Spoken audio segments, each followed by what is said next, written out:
खुलुमबाय रिलाइभ निउज 24 नि स्टुडिअ'आव रादाबखौ फरायदों आं अनजु ब्रह्म। दिनैनि गाहाय रादाबफोराव दं बिटिसिनि बिसायख'थिनि नैथि खोन्दोनि थाखाय थागथियारि जाबाय। आबादारिफोरजों मिरु सरकारा दासिमबो गोरोबनो हायाखै। थुलुंगाफुरियाव प्रमद बर'आ बिबार बावदों। दानिया आबुं रादाब। बिटिसिनि नैथि खोन्दोनि बिसायख'थिया गाबोन 10 दिसेम्बर बिस्तिबारखालि क'क्राझार आरो चिरां जिल्लाखौ लानानै जागोन। जानो गोनां गाबोननि बिसायख'थिनि थाखाय गासिबो थागथियारि जाजोबखाबाय होननानै बिसायख'थि आय'गआ फोरमायदों। बे बिसायख'थियाव गासै 10,23,404 भटार्सफोर दङ। गासै बिजाथिया 111। भटआ जागोन गासै 1,407 भट सेन्टाराव। गासै मोन 19 बियाबाव बिसायख'थि जागोन। चिरां जिल्लायाव मोन 7 बियाब आरो क'क्राझार जिल्लायाव मोन 12 बियाब। गासै मोन 19 बियाबफोरा जाबाय 1 नं परबतजरा एसटि, 2 नं गुमा अपेन, 3 नं श्रीरामपुर नन एसटि, 4 नं जुमदुवार एसटि, 5 नं सराइबिल एसटि, 6 नं कुसुगाव एसटि, 7 नं फकिराग्राम नन एसटि, 8 नं दतमा एसटि, 9 नं बनरगाव एसटि, 10 नं देबोरगाव एसटि, 11 नं बावखुंग्रि एसटि, 12 नं सालाकाथि एसटि, 13 नं चिरां एसटि, 14 नं चिरां दुवार एसटि, 15 नं काजलगाव एसटि, 16 नं निसिमा एसटि, 17 नं सुबाइजार एसटि, 18 नं मानास सेरफां एसटि, 19 नं थुरिबारि अपेन। मख'नो गोनांदि बिपिएफनि आफादगिरि बिटिसिनि बारग' चिफ हाग्रामा महिलारिया देबोरगाव बियाबाव, बिटिसिनि बारग' डिपुटि चिफ खाम्फा बरगयारिया 14 नं चिरां दुवाराव, इउपिपिएलनि दैदेनगिरि रोंगोरा नार्जारिया 15 नं काजलगावआव, इउपिपिएलनि दैदेनगिरि रनजित बसुमतारिया 14 नं चिरां दुवाराव बिजाथि हिसाबै बाहागो लादों। मख'नो गोनांदि बिसायख'थि फोसावदिंनाय मेलफ्राव बिटिसिनि दैदेनगिरिफोरनि अनगायैबो आसामनि आरो मिरुनि गोबां दैदेनगिरिफोरा बाहागो लाफैदों। आबादारिफोरनि जेंनाखौ लानानै दिनै भारतनि केबिनेट मन्त्रि अमित शाहया आबादारिफोरजों सावरायनाया गोरोबथियाव फैनो हायाखै। मैयानि भारत बन्दनि आन्दोलना गासै भारतआवनो गोजोनै जानानै थाङो। भारतनि आबादारिफोरनि आबादनि बायनाय फाननायनि थाखाय भारत सरकारा जा मोनथाम आयेन खालामदोंमोन बेनि सायाव आबादारिफोरा खुद्रिखांदोंमोन।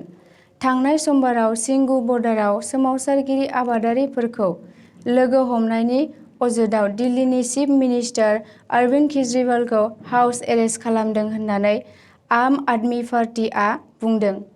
मख'नो गोनांदि थांनाय 27 सेप्तेम्बरखालि भारत सरकारा आबादारिफोरनि मोनथाम आयेन दादोंमोन। बेफोर आयेनफोरा जाबाय farmers agreement on price assurance and farm services act, farmers produce trade and commerce act, the essential commodities act.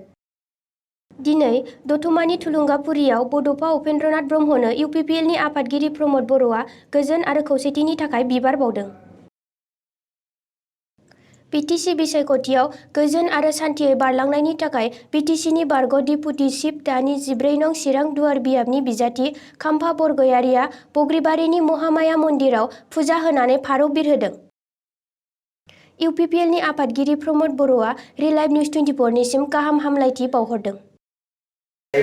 Live 24 बे चेनेलआ गोदानै मिडिया चेनेल हिसाबै खामानि मावनो ओंखारदों। आङो बे चेनेलनिसिम आंनि फारसेनिफ्राय आरो आंनि पार्टिनि फारसेनिफ्राय आङो बेस्ट उइस होदों। बियो साक्सेसफुल जाथों आरो जोंनि रिजनाव बियो जोंनि माखासे इस्युसफोरखौ हाइलाइट खालामनानै मोनसे मोजां रायजो राजाफोरनि एटेनसन द्र खालामनो हायो, सरकारनि एटेनसन द्र खालामनो हायो। बिनि थाखायनो बे मिडियानि मोनसे साक्सेसखौ आङो हास्थायनाय जाबाय।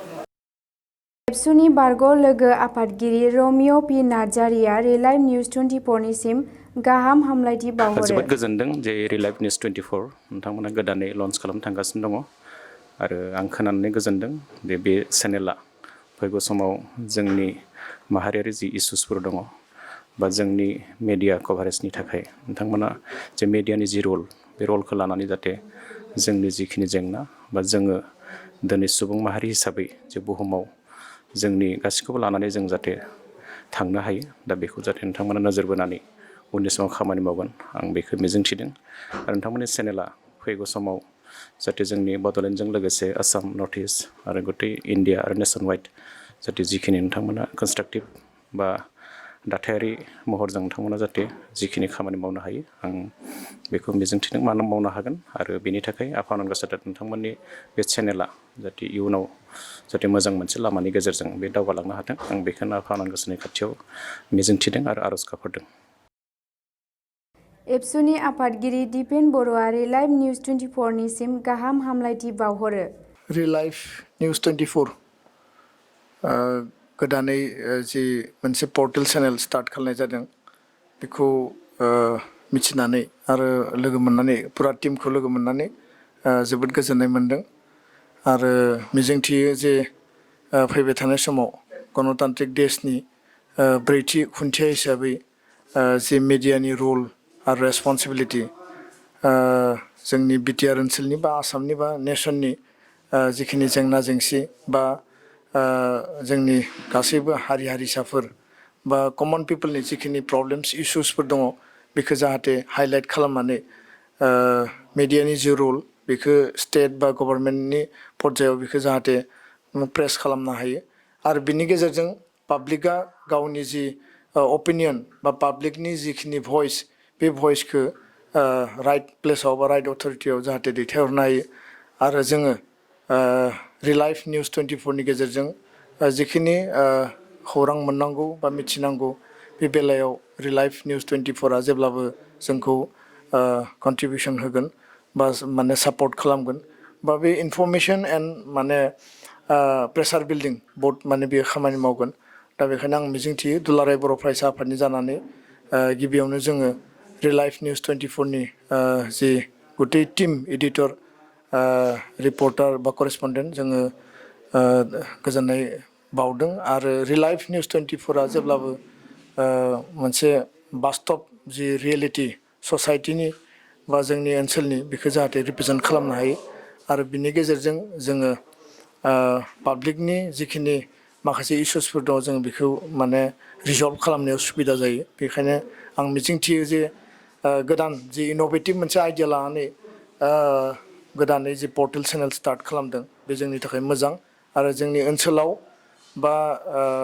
आथिखाल बे थासारियाव बेबायदि मोनसे इनिसियेटिभा जोंनि थाखाय जोबोद गोनां आरो जों बेबायदि इनिसियेटिभखौ जेब्लाबो बाख्नायो मिजिंथियो जे इयुनाव बेनि जि कन्टिनिउवास जि जार्नि बे जार्नियाव जेब्लाबो साक्सेसफुल जागोन आरो पाब्लिकनि जि सापर्ट आरो पाब्लिकनि जिखिनि माने जिखिनि मदद मोननांगौ बे मददखौ जाहाथे मोनगोन आरो नोंथांमोना पुरा स्पिरिटनि गेजेरजों गासैबो खामानिखौ इयुनाव मावनो हागोन होननानै आं सानो। दिनैनि रादाबा एसेनोसै, गोजोन्थों।